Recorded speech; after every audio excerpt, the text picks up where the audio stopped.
Salut à tous, c'est Tom, l'affranchi pour la chaîne Pourquoi je crois, YouTube et Facebook.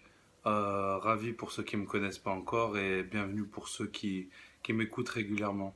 Je fais cette petite vidéo parce que depuis 3-4 jours, le Seigneur m'a mis à cœur de dire quelque chose aux chercheurs de vérité qui ne trouvent pas la paix, aux gens du monde qui ne trouvent pas la paix, parce que suite à la dernière vidéo que j'ai fait En marche vers le nouvel ordre mondial, qui a pas mal circulé. J'ai ouvert les yeux sur pas mal de choses. J'ai ouvert les yeux sur, donc comme je l'avais dit sur la première vidéo, sur les gens qui sont complètement aveugles et aveuglés très certainement par Dieu et ils ne verront pas. Par contre, il y a les chercheurs de vérité qui voient et qui commencent à s'émanciper du mensonge du monde. Je vous souhaite à tous de devenir des affranchis comme moi. Parce que le verset de la Bible nous dit « Vous connaîtrez la vérité et la vérité vous affranchira ». Elle nous affranchit de quoi? Elle nous affranchit d'abord du péché, parce que nous étions esclaves du péché. Elle nous affranchit aussi du monde, elle nous affranchit aussi du mensonge, elle nous affranchit du diable, lequel enferme la plupart des hommes dans cette matrice et les empêche d'en sortir. Je vais vous dire à vous, les chercheurs de vérité, vous vous levez le matin, vous n'avez pas la paix. Vous vous couchez le soir, vous n'avez pas la paix. Vous êtes angoissé. Et vous avez vu avec cette vidéo que j'ai fait En marche vers le nouvel ordre mondial, vous avez bien remarqué que on n'est plus dans la fiction là, on n'est plus dans le complot. Maintenant on a un gars qui a été élu, qui s'est fait filmer et applaudir devant une pyramide avec l'œil.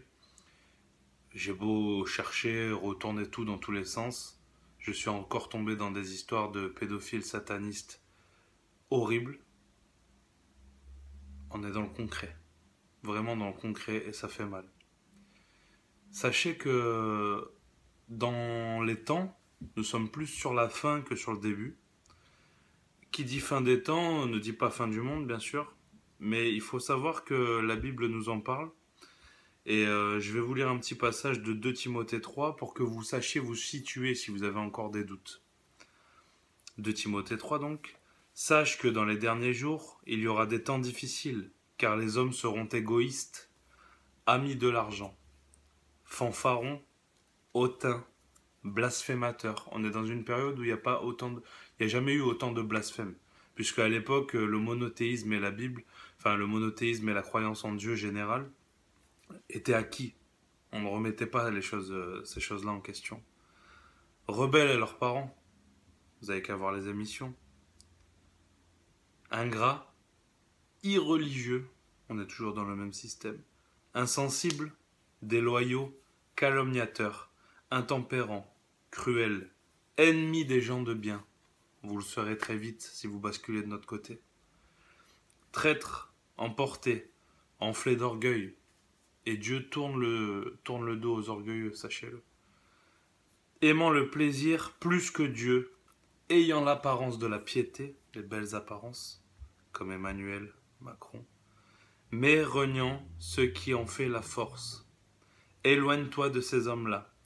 Il en est parmi eux qui s'introduisent dans les maisons et qui captivent les femmes d'un esprit faible et borné, chargé de péchés agités par des passions de toute espèce, etc., etc.